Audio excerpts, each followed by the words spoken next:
بسم اللہ الرحمن الرحیم۔ السلام علیکم۔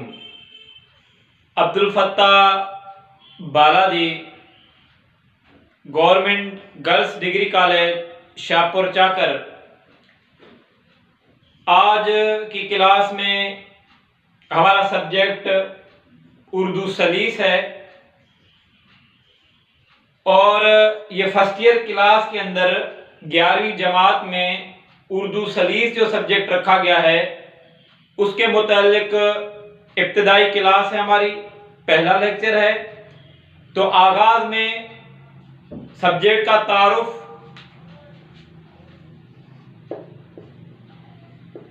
اس کی اہمیت، ان چیزوں کے حوالے سے بات کریں گے۔ اردو سلیس یعنی آسان اردو، آسان اردو کے حوالے سے آج کی ہماری گفتگو ہے۔ جو لوگ اردو میڈیم نہیں تو فرسٹ ایئر لیول میں 2 سبجیکٹ ہوتے ہیں، ایک اردو لازمی جس کو اردو کمپلسری بھی کہتے ہیں، لازمی بھی کہتے ہیں، اور اس کو اردو گلزار بھی کہتے ہیں، اور دوسرا سبجیکٹ اسی کے الٹرنیٹ، اسی کے متبادل سبجیکٹ ہے کہ جو اردو میڈیم نہیں ہیں تو ان کے لیے آسان اردو سبجیکٹ رکھا گیا ہے جس کو اردو سلیس کہا جاتا ہے۔ تو پہلے اس کے تعارف میں اگر بات کریں کہ اردو زبان کا تعارف کیا ہے، زبان و ادب، اس کی اہمیت پر بھی تفصیلی بات ہوگی، کیونکہ ہم جس ملک کے اندر رہتے ہیں اور اس ملک کے حوالے سے اگر دیکھیں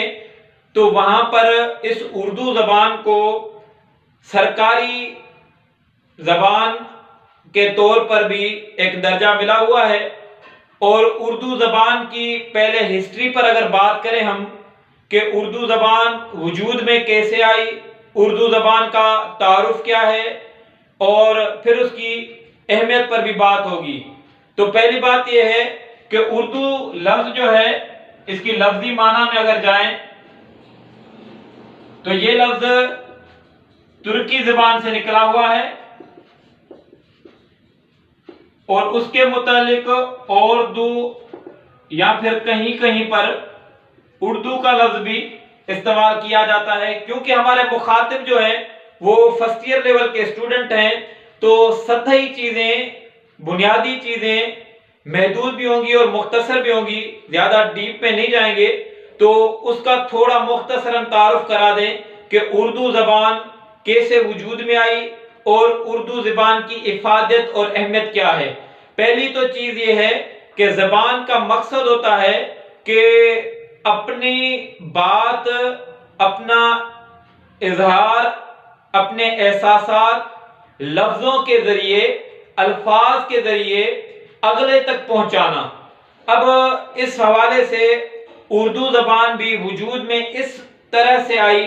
کہ جنوبی ایشیا میں خاص طور پر یہ زبان، اس سے پہلے فارسی زبان تھی، فارسی زبان دفتری زبان کے طور پر بھی تھی جنوبی ایشیا کے اندر۔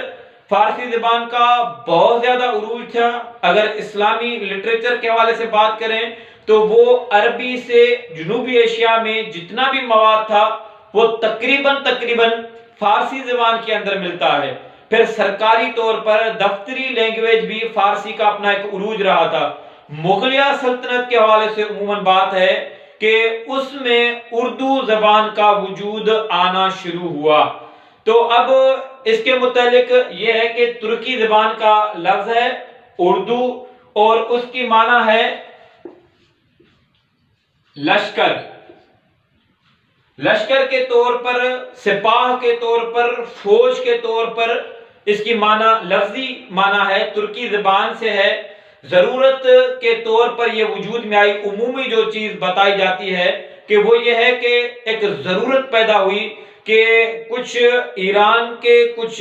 یعنی افغانستان کے حوالے سے، ہندوستان کے حوالے سے، ترکی، عرب، یہ تجارتی قافلوں کا آنا جانا اور مختلف قومیں، مختلف زبان بولنے والے لوگ تو نتیجہ یہ تھا کہ کافی ساری مشکلاتیں آتی تھی. ضرورت اس بنیاد پر پڑ گئی کہ ایسی زبان ہو جو سب کو جوڑ لے، یعنی سب اس زبان کے حوالے سے ایک دوسرے سے اپنے معاملات، اپنی گفتگو، اپنے مقاصد اور یہ ساری چیزیں ایک دوسرے سے منتقل کر سکیں، ایک دوسرے کو سمجھا سکیں. تو اس حوالے سے اردو زبان لفظ ترکی سے نکلا ہے، ترکی زبان سے، اور اس کی معنی ہے لشکر. اس کو لشکری زبان بھی کہا جاتا ہے. اس کے حروف تہجی جو ہیں وہ تقریباً 36 ہیں. اردو زبان مولوی عبدالحق دہلوی، جس کو بابا اردو بھی کہا جاتا ہے، جس کی بہت زیادہ خدمات ہیں اردو ادب میں، اردو زبان میں، اردو کے لٹریچر کے اندر، تو اس کے مطابق یہ ہے کہ مغلیہ سلطنت کے زوال سے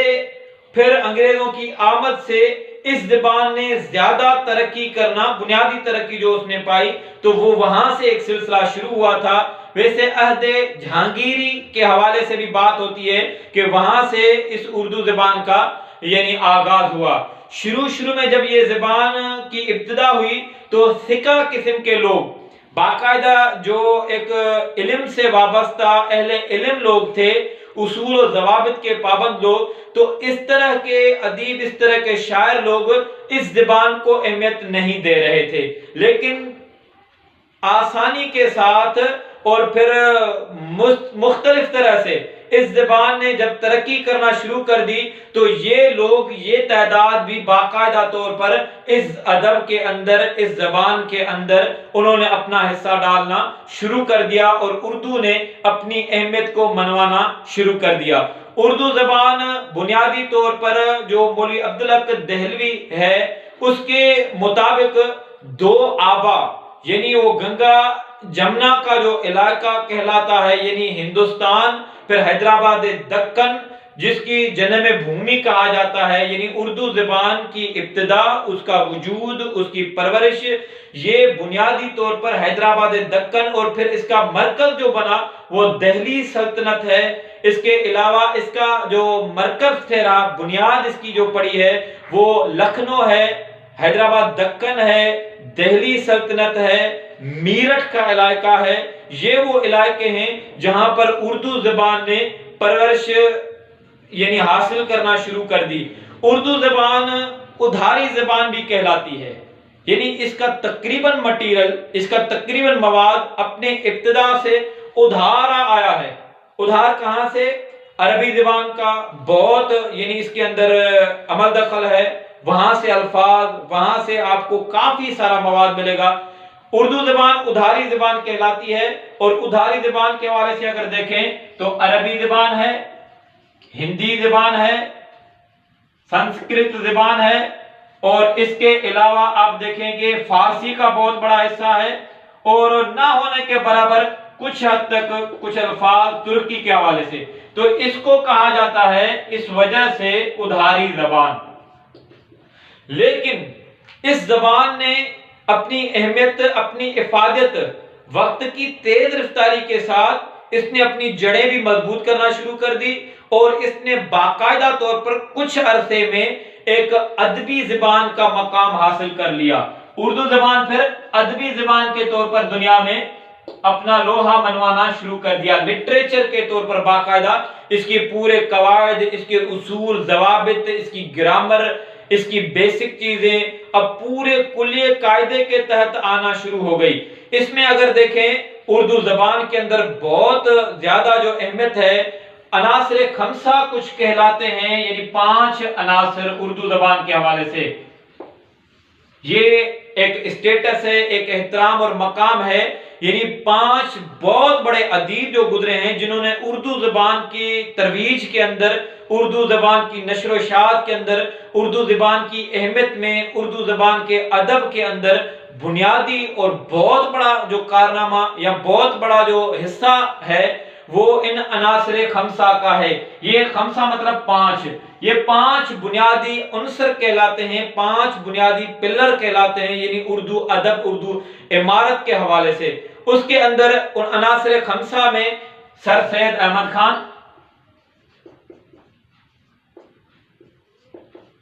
الطاف حسین حالی، شبلی نعمانی، عناصر خمسہ کے اندر ڈپٹی نذیر احمد، محمد حسین آزاد۔ بابا اردو جس کا بہت زیادہ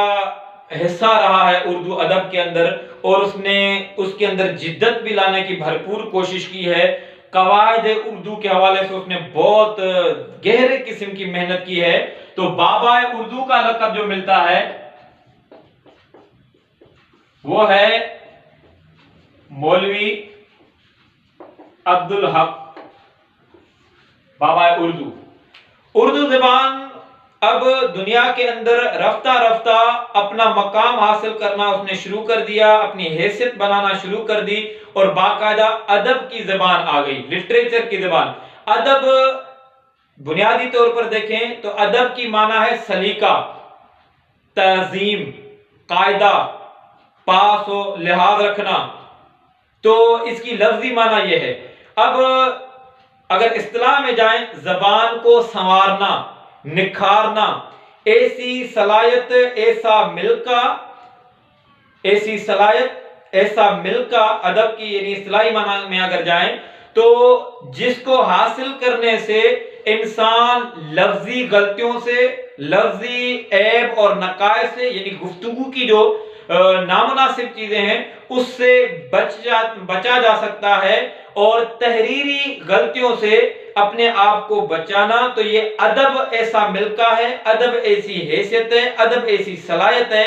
ایسے وسائل ہیں جس کے ذریعے سے انسان گفتگو کی غلطیوں سے،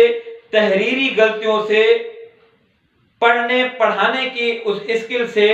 بچ سکتا ہے، اور اپنی زبان کو، گفتگو کو، اس کے معیار کو، اپنی تحریر کو سنوار سکتا ہے، اس کے معیار کو بہتر کر سکتا ہے۔ یہ بنیادی طور پر ادب کی ڈیفینیشن ہے، اس کی تعریف ہے۔ اردو زبان جنوبی ایشیا کے اندر بنگلہ دیش، ہندوستان ہے، پھر پاکستان ہے، سری لنکا ہے، اس کے علاوہ ایک دو ملک ہیں جس کے اندر یہ بہت زیادہ تعداد میں بولی جاتی ہے، جس کے ماننے والے مطلب بولنے والے اور جس کے سیکھنے سمجھنے والے، گفتگو کرنے والے کافی تعداد میں ہیں۔ اردو زبان کے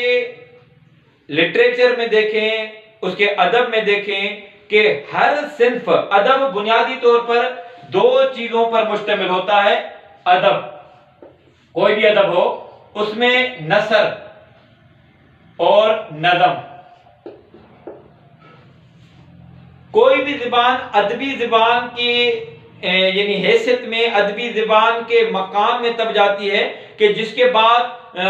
پاس نثر ہو، جس کے پاس نظم ہو۔ اردو زبان ادب کے ان دونوں حصوں پر تفصیلی طور پر موجود ہے، اور بڑا شاندار مٹیریل، بہت ہی زبردست قسم کا مواد آپ کو اردو ادب میں، اردو زبان کے اندر ملے گا۔ شعراء کی اگر بات کریں، شاعروں کی بات کریں، تو اس میں میر تقی میر،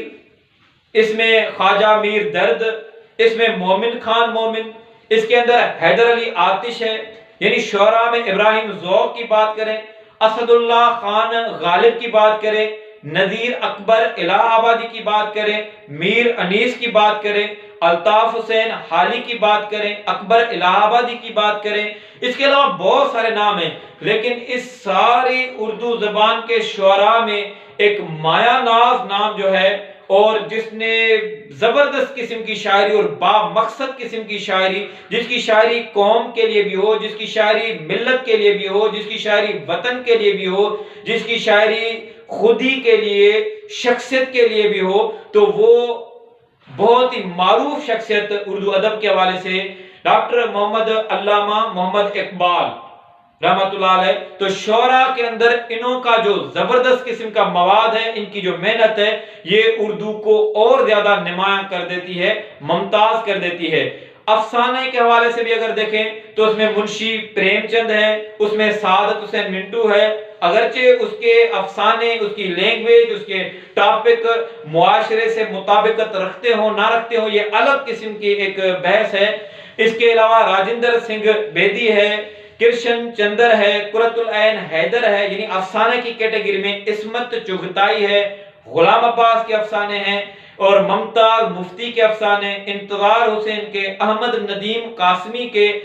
تو آپ دیکھیں گے کہ اردو زبان اگر شاعری کی بات کریں، اگر نظم کی بات کریں، تو اس کے کافی سارے پہلو، کافی سارے حصے، جیسے غزل ہے، پھر نظم میں اس کی پوری تفصیلات اس نظم والے، شاعری والے ہمارے ٹاپک میں آئیں گی چیزیں، تو اس میں بہت زیادہ آپ کو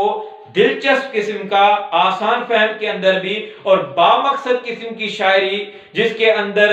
آسان زبان استعمال کی گئی ہو، الفاظ کے اندر وہ تاثیر ہو، اس طرح کی شاعری آپ کو ملے گی۔ غالب کے حوالے سے آپ دیکھ لیں، دیگر بہت زیادہ قسم کے شعراء گزرے ہیں، اس کا لٹریچر اگر پڑھتے ہیں۔ نثر کی اگر بات کریں تو نثر میں بھی آپ دیکھیں کہ ایک بہت زبردست قسم کا مواد آپ کو ملے گا۔ نثر کی تو ویسے معنی جو آتی ہے وہ ہوتی ہے منتشر، الگ الگ، علیحدہ۔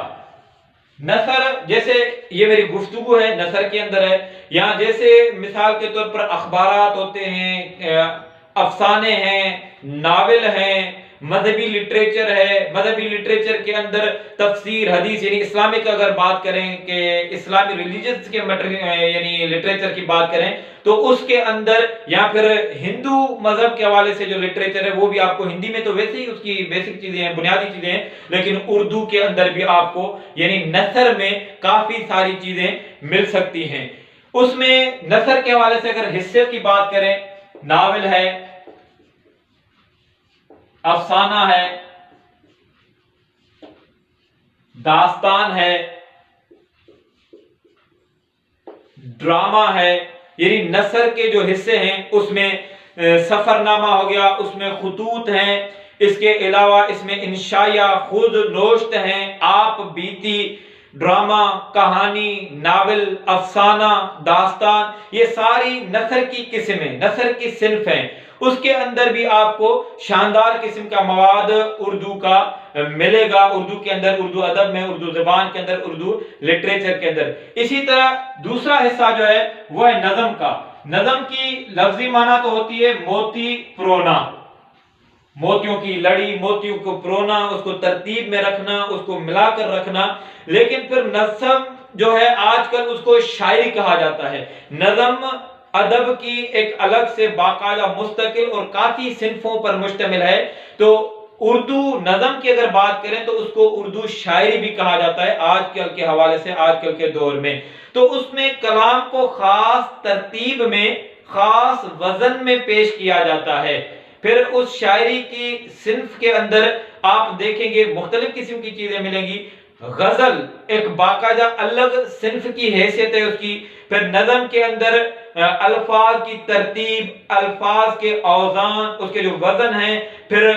یعنی جملے، لائن جو بنتی ہے، سطر جو بنتی ہے، اس کے حوالے سے بھی اس کی الگ الگ ڈیفینیشن ہے شاعری والے ٹاپک میں۔ جیسے مثال کے طور پر ثلاثی یا مثنوی، 2 لائن کی جو شاعری ہے، 2 لائن 2 جملوں پر مشتمل، تو اس کو مثنوی کہتے ہیں۔ پھر ثلاثی یعنی 3 لائن، پھر رباعی 4 لائن پر مشتمل، خماسی یا اس کو مخمس کہتے ہیں، اسی طرح 5 لائن والے کو، اور 6 کے حوالے سے اگر بات کریں مسدس کہتے ہیں۔ پھر اس کے علاوہ آگے بھی آپ کو ڈیفینیشن مل سکتی ہے۔ تو اردو شاعری نظم کا جو حصہ ہے اس میں کافی ساری یہ صنفیں ملیں گی۔ اس میں پھر شاعری کے حوالے سے الگ الگ قسمیں ہیں۔ منقبت، اب منقبت کسی کی تعریف میں چیزیں، اب حمد ہے اس کے اندر قصیدہ کے حوالے سے بات ہے، نعت کے حوالے سے بات ہے، مدح کے حوالے سے بات ہے، منقبت کے حوالے سے بات ہے، یہ ساری چیزیں شاعری کے اندر نظم کے حصے میں آتی ہیں۔ اردو زبان کا مختصراً تعارف، اردو ادب کا مختصراً تعارف پیش کیا ہے جو فرسٹ ایئر لیول کے ہمارے اسٹوڈنٹ ہیں، اور اردو سلیس کے حوالے سے ہم نے کچھ چیزیں آپ کے سامنے ذکر کی ہیں۔ اگلا جو ہمارا حصہ ہے کہ اردو کی اہمیت کیا ہے، اردو زبان کی اہمیت دیکھیں بنیادی طور پر وہ چیز زیادہ اچھے لحاظ سے، اچھے طریقے سے اور تفصیل سے سمجھ آ سکتی ہے، پہلی بات کہ اس زبان کو ہم سمجھتے ہوں، اس زبان کے اندر گفتگو ہوتی ہو۔ زبان کی اہمیت میں یہ ہے کہ آپ دیکھیں کہ اسلام کی تعلیمات میں بھی دیکھیں، رسول کریم صلی اللہ علیہ وسلم نے کچھ صحابہ کرام کو عبرانی زبان سکھلانے کے لیے، سیکھنے کے لیے ایک حکم جاری کیا تھا کہ آپ باقاعدہ طور پر اس زبان کو سیکھیں، تاکہ جو اس زبان کے بولنے والے ہیں وہ ہمارے پاس اگر آتے ہیں یا ہم ان کے پاس جاتے ہیں تو ان کی گفتگو کو، ان کے مقصد کو، ان کے نظریے کو، ان کی بات کو صحیح طریقے سے سمجھ سکیں۔ تو جب ہم اس اردو زبان کی طرف آتے ہیں تو ہم ہمارا وہ ملک جس میں یہ زیادہ زبان بولی جاتی ہے، تقریباً ہر صوبے کے اندر یہ زبان وہ زبان ہے جو سب کو جوڑ کے رکھ سکتی ہے اور جوڑتی ہے، اس کا مقصد بھی یہ ہے۔ اور یہ زبان وجود میں بھی جب آئی ہے تو اس کی آپ تاریخ میں جائیں گے تو یہ زبان اسی حوالے سے وجود میں آئی ہے، اور یہ زبان جنوبی ایشیا کے اندر بہت زیادہ تفصیل۔ اب دفتری زبان کی اگر بات کریں، سرکاری زبان ہمارا یعنی پاکستان کی اگر بات کریں تو کافی سال گزر چکے، ہماری آفیشل لینگویج وہ زیادہ تر یعنی انگلش استعمال کی جاتی ہے، وہ اپنی جگہ پر انٹرنیشنل زبان ہے، اس کی اہمیت ہے، خاص طور پر یعنی تجارت کے حوالے سے جو دنیاوی لیول پر ملکوں میں ہے وہ انگلش زبان ہے، انگریزی زبان ہے۔ لیکن اگر یہ زبان اردو دفتری زبان میں باقاعدہ طور پر استعمال ہونا اور شروع ہونا ہو جائے تو یہ زبان اور دفتر کے معاملات، حکومت کے معاملات، عدلیہ کے معاملات، قانون سازی، پارلیمنٹ کے معاملات، یہ عام بندے تک اس کے مقاصد، ان کی تفصیلات اور ان کو سیکھنے سمجھنے اور حکومتی احکامات نچلی لیول تک عام بندے تک پہنچنے میں زیادہ مؤثر ثابت ہو سکتی ہے اردو زبان، اور اس کے لیے کوششیں بہرحال کی گئی ہیں، لیکن کوئی سنجیدہ قسم کی کوشش حکومتی سطح پر بہت کم کی گئی ہے۔ ہمارے آئین نے بھی اس کو اسٹیٹس، اس کو حیثیت، اس کو مقام دے رکھا ہے، اور اس کے اندر بھی یہ چیزیں شامل ہیں کہ دفتری زبان کے طور پر اس کو رائج کیا جائے۔ اس کے علاوہ اس کی اردو زبان کی کوشش تو کی گئی، اس میں کچھ سال پہلے آپ دیکھیں گے سپریم کورٹ نے ایک اس کیس کو بھی آگے لیا تھا کہ اردو زبان دفتری زبان کے طور پر رائج ہو جائے، باقاعدہ نافذ ہو جائے، اور اس کے لیے کوششیں کافی سارے ہمارے ادارے موجود ہیں جو اردو زبان کے لیے بہت زیادہ کوشش بھی کر رہے ہیں، اور انجمنیں بھی موجود ہیں، تنظیمیں موجود ہیں، ادبی مجلسیں، ادبی قسم کی شخصیات موجود ہیں جو اس پروجیکٹ پر کام کر بھی رہی ہے، اور یہ ہو بھی سکتا ہے۔ جسٹس فواد آئے تھے سپریم کورٹ کے چیف جسٹس، اور اس نے اس کیس کو کافی سنجیدہ قسم کے حوالے سے لیا تھا، آگے بھی بڑھایا تھا، اور اس نے حلف کے حوالے سے بھی پھر اس نے ایک فیصلہ جو جاری کیا تھا اس کے اندر بھی اردو زبان کے اندر وہ تفصیلی فیصلہ جاری کیا تھا۔ حلف بھی ہمارا عمومی طور پر اب اردو زبان کے اندر لیا جا رہا ہوتا ہے حکومتی عہدوں کے حوالے سے۔ تو اس حوالے سے اگر ہم دیکھتے ہیں کہ اردو زبان میں اگر ہمارا مٹیریل کنورٹ ہو کر یعنی ترجمہ ٹرانسلیٹ ہو کر آتا ہے، کافی قوموں نے اسی طرح ترقی کی ہے۔ آپ دیکھیں یونان کا جو مٹیریل تھا، یونان کا جو مواد تھا، سائنس کے حوالے سے بات ہو یا اس کے فلسفے کے حوالے سے بات ہو، تو اس کو عباسیہ سلطنت نے، مسلمانوں نے اس مذہبی یعنی حوالے سے ایک سلطنت اپنی جگہ پر موجود، لیکن انہوں نے بیت الحکمت کا جو ادارہ قائم کیا تھا، اس کا مقصد یہ تھا کہ یونان کا جو علم ہے اس کو عربی زبان کے اندر لایا جائے، اور وہ اس میں کامیاب بھی ہوئے اور اس کا فائدہ بھی بہت زیادہ ہوا۔ آگے چل کے یورپ والوں نے یہی کوشش کی کہ عربی کے اندر جو مواد موجود ہے اس کو ہم وہاں پر اپنی زبان کے اندر لے کر آئیں۔ اسی طرح دنیا کے اندر بھی دیکھیں کہ آپ ایران کی مثال لیں، آپ چائنا کی مثال لیں، عرب ملکوں کی مثال لیں، تو وہاں پر آپ کو مقامی زبان، ان کی جو اپنی زبان ہے، اس کے اندر چیزوں کو ترجمہ کیا جاتا ہے، اس کے اندر ان چیزوں کو لایا جاتا ہے، اگرچہ وہ باہر کی زبان میں غیر زبان کے اندر چیزیں مواد موجود ہے۔ اس کا فائدہ اسٹوڈنٹ کو بھی ہوگا، معاشرے کے ہر فرد کو بھی ہوگا، تو اس کے لیے بھی اپنی جگہ پر اہمیت ہے جو جتنی کاوش اور کوشش کر رہے ہیں۔ تو اردو زبان کی اہمیت، اردو زبان کا تعارف، اور ہمارے پاس ہماری گورنمنٹ نے، ہمارے حکومت نے، ہمارے ایجوکیشن سسٹم نے، نظام تعلیم نے اس زبان کو بھی اہمیت اپنی جگہ پر دی ہے، اور یہ فرسٹ ایئر لیول میں آپ دیکھیں کمپلسری سبجیکٹ میں ہے، چاہے اسٹوڈنٹ میڈیکل کے ہوں، چاہے اسٹوڈنٹ انجینئرنگ کے ہوں، چاہے اسٹوڈنٹ کامرس کے ہیں یا آرٹس فیکلٹی کے ہیں، تو ان کے لیے فرسٹ ایئر میں اردو سبجیکٹ رکھا گیا ہے۔ پھر اس میں اردو سلیس ہے، اردو لازمی ہے۔ اردو لازمی جو اردو میڈیم کے ہی ہوتے ہیں عموماً، تو وہ زیادہ تر ترجیح دیتے ہیں اردو لازمی کمپلسری کو۔ اردو سلیس جس کا نام ہی ہے آسان اردو، یہ کتاب اگر آپ دیکھیں تو اس کتاب کی خصوصیت میں یہ چیز شامل ہے کہ آسان فہم کے اندر ہے، مختصر ہے، تقریباً اس کے 24 اسباق موجود ہیں۔ تھوڑا سا آج ہم اپنی کتاب کا تعارف پیش کر دیں، جو اردو سلیس، جو ہمارے لیکچر پھر اسی ترتیب کے ساتھ استعمال ہوں گے۔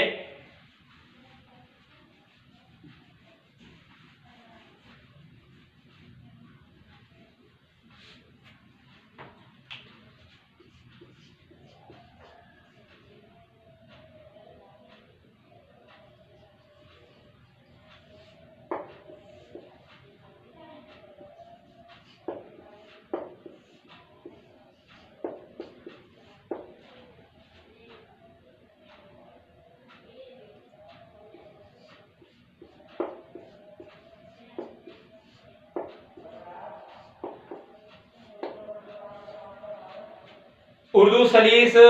11ویں جماعت میں جو سلیبس رکھا گیا ہے تو اس میں کل تقریباً 24 اسباق ہیں۔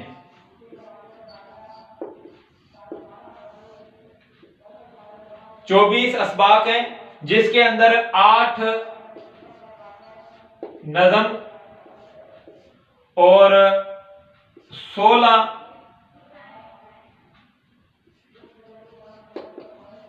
اسباق موجود ہیں۔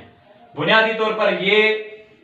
ٹوٹل ہمارا سلیبس، ہمارا نصاب یہ ہے فرسٹ ایئر میں 11ویں جماعت کے اندر اردو سلیس۔ اب اس میں آپ دیکھیں گے کہ 8 نظم، جس میں ابتدا اس کی ہے حمد سے۔ حفیظ جالندھری بہت ہی معروف شخصیت، تو اس کی حمد ابتدا میں بالکل شروعات کے اندر، اور اس کے علاوہ 8 نظم کی اگر ہم بات کریں تو اس میں حمد ہے، اس میں حب وطن ہے، اس میں آدمی نامہ ہے، اس کے اندر آسمان اور تارے ہیں، اس میں مرد مجاہد ہے، آمد بہار ہے، صدیق اکبر رضی اللہ تعالی عنہ کا ایثار، یہ نظم شامل ہے، اور یہ نظم علامہ اقبال رحمت اللہ علیہ کی لکھی ہوئی ہے، حضرت صدیق اکبر رضی اللہ تعالیٰ عنہ کا ایثار۔ تو یہ 8 نظم بنتی ہیں کل ہمارے سلیبس کے اندر، اور 16 اسباق موجود ہیں، زبردست قسم کے سبق موجود ہیں آسان فہم کے اندر، جس کا مقصد کیا ہوتا ہے؟ ایک تو ہمارے پاس اردو زبان کی گفتگو والی صلاحیت آ جائے، سیکھنا، سمجھنا، بولنا، اور پھر ان اسباق کے اندر ہماری زندگی کے حوالے سے، ہمارے سیکھنے سمجھنے کے حوالے سے، ہمارے نظریات کے حوالے سے بھی ایک مواد موجود ہے، دلچسپ قسم کا اور آسان لیول کا، آسان سطح کا مواد ان 16 اسباق کے اندر اور 8 نظم کے اندر موجود ہے۔ ان اسباق کے اندر کافی سارے سبق ہیں، جس میں رسول کریم صلی اللہ علیہ وسلم کی ہجرت۔ اب یہ حمد کے بعد اگلا جو دوسرے سبق ہے وہ ہے نبی کریم صلی اللہ علیہ وسلم کی ہجرت۔ یہ بہت ہی اردو ادب کے مایہ ناز ادیب سلیمان ندوی، اس کا یہ لکھا ہوا سبق نبی کریم صلی اللہ علیہ وسلم کی ہجرت، یہ سبق یہاں سے ابتدا ہوتی ہے اسباق کی، نامور ادیبوں کے خطوط ہیں، اس کے علاوہ ایران کا جاڑا ہے، نسو کا خواب ہے، یا پھر وصیت کی تعمیل ہے مرزا فرحت اللہ بیگ۔ مزایا ادب کے حوالے سے اگر بات کریں اس میں پطرس بخاری یعنی سید احمد شاہ اس کا بھی سبق موجود ہے، اس کے اندر مولوی شفیع محمد نیر کی نظم موجود ہے، اس کے اندر آپ دیگر میں دیکھیں گے سب سے بڑا اسلامی شاعر ایک سبق موجود ہے جو علامہ اقبال رحمت اللہ علیہ کی شخصیت کے حوالے سے مختصراً سبق شامل ہے، جس کا ٹائٹل ہے، عنوان ہے سب سے بڑا اسلامی شاعر۔ اس کے اندر حج اکبر بہت ہی شاندار قسم کا سبق ہے اور یہ منشی پریم چند کا ہے، حج اکبر سبق۔ اس کہانی کے اندر کیا قسم کے ہمیں درس ملتے ہیں، نصیحت کیا ملتی ہے، ہدایت کیا ملتی ہے، سیکھنے سمجھنے کو کون کون سی چیزیں ہمیں ملتی ہیں۔ حج اکبر زبردست قسم کا سبق ہے۔ اس کے علاوہ آپ دیکھیں گے پاکستان کے لیے پہلا جہاد، یہ سبق بھی آپ کو بہت ہی متاثر کرے گا۔ طالب علموں کے نام خط، زبردست قسم کا خط ہے سر سید احمد خان کا۔ سر سید احمد خان نے جس طرح اردو ادب میں اپنا حصہ رکھا ہے اور طالب علموں کے لیے خاص طور پر اس نے بہت زیادہ محنت کی، تو اس کا ایک خط ہے جو طالب علم کے لیے حوصلہ افزا، اس کو حوصلہ دینا، اس کے اندر جستجو پیدا کرنا، اس کے اندر جذبہ پیدا کرنا، اپنی قوم کے لیے، اپنے ملک کے لیے، اپنی شخصیت کے لیے اپنی صلاحیتوں کا تحفظ بھی کرنا اور اپنی صلاحیتوں کو آگے لے کر جانا، اس کے اندر وسعت پیدا کرنا۔ تو یہ سر سید احمد خان کا خط ہے، طالب علموں کے نام سر سید احمد خان کا خط۔ اس کے علاوہ اردو کی آخری کتاب بہت ہی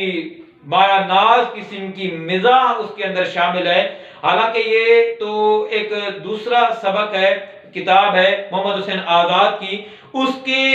کچھ عنوان کو چینج تبدیل کر کے پطرس بخاری نے اس کو ایک دلچسپ قسم کے الفاظ اس میں داخل کر کے اور اس کو دلچسپ اور مزاح کے طور پر سبق کو لے کر آئے ہیں، اردو کی آخری کتاب۔ اس کے علاوہ اردو کی کہانی، یعنی اردو کی کہانی، اردو کا وجود کیسے آیا، اردو زبان نے کہاں جنم لیا، کیسے اس نے ترقی کی، اس میں مولوی عبدالحق دہلوی کا زبردست قسم کا سبق موجود ہے، اردو کی کہانی۔ تو تقریباً یہ اسباق میر معصوم شاہ بخاری آخری سبق ہے اور یہ عبدالواحد سندھی کا لکھا ہوا ہے، یہاں پر جا کے ہمارا اردو کا نصاب مکمل ہوتا ہے۔ طریقہ کار کیا ہونا چاہیے جس میں ہر کسی کی ایک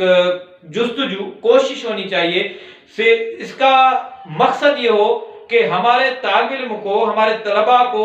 زیادہ سے زیادہ سیکھنے کو ملے اور آسان سطح پر ملے اور وہ اپنی صلاحیتوں کو اجاگر کریں، آگے لے کر جائیں۔ تو اس میں مصنف کا تعارف، یعنی جتنے بھی مصنف اس ہمارے سلیبس کے اندر آئیں گے اس کا مختصر تعارف جو 11ویں جماعت کے حوالے سے، فرسٹ ایئر اسٹوڈنٹ کے حوالے سے اس کی مواد تک چیز جائے تو اس میں مصنف کا تعارف، یعنی ہمارے آگے جو کلاسز شروع ہوں گی تو ہمارا اس کا طریقہ کار یہ ہوگا کہ ٹائٹل دیں گے سبق کا اور اس میں مصنف کا تعارف ہوگا، اس کے ساتھ ابتدائی جو ہماری گفتگو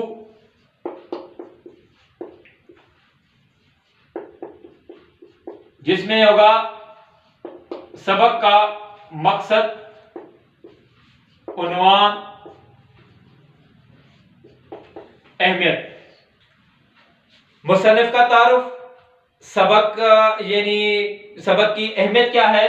اس کے حوالے سے سبق کا مقصد کیا ہے، اس میں ایک تمہیدی گفتگو ہوگی، ہماری ابتدائی گفتگو ہوگی، پھر الفاظ، معنی۔ اس کا ایک اور طریقہ جو زیادہ آسان بھی ہو سکتا ہے کہ تفصیلی مطالعہ کریں گے، اس پورے لیسن کو پڑھیں گے۔ اگر نظم ہوگا، شاعری کی یعنی صنف ہے تو ہم اس کو اس انداز سے پیش کرنے کی کوشش کریں گے اور وہاں پر یہ ہے کہ طالب علم اپنے پاس اس کتاب کو سامنے رکھے اور الفاظ میں جو جو لفظ معنی ہے ایک ایک جملے کے اندر پوری اس سبق کو پڑھیں گے، اس کو پیش کریں گے، خود پڑھیں گے اور اس میں کیا ہوگا، اس میں ایک تو الفاظ کی معنی زیادہ وسیع آئے گی اور اس کے علاوہ سیکھنے سمجھنے کے لیے آسانی ہوگی۔ اس کے ساتھ میں یعنی تلفظ اہم ترین چیز ہے کہ اس زبان کے تلفظ میں ہمیں زیادہ فائدہ ہوگا۔ کہ ہم جب تک اس سبق کو تفصیلی طور پر پڑھیں نا، پڑھتے بھی جائیں گے، ساتھ میں اس کی تشریح اور وضاحت بھی کرتے جائیں گے، پیراگراف کے طور پر، ایک ایک سطر کے طور پر، ایک ایک جملے کے طور پر، تو الفاظ معنی وہاں پر آ جائے گی، سبق کا تفصیلی مطالعہ۔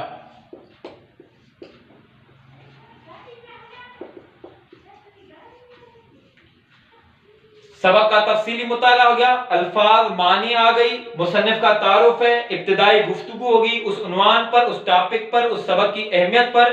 اور پھر مشق، اس کو تفصیلی طور پر حل کریں گے، قواعد یعنی گرامر، یہ چیزیں ہمیں سیکھنے اور سمجھنے کے لیے آسانی فراہم کرے گی۔ اس طریقے سے ہم اردو سلیس سبجیکٹ 11ویں جماعت کو آگے انشاءاللہ لے کر جائیں گے۔ Abdul Fattah Baladi, government girls degree college, Shahpur, چاکر۔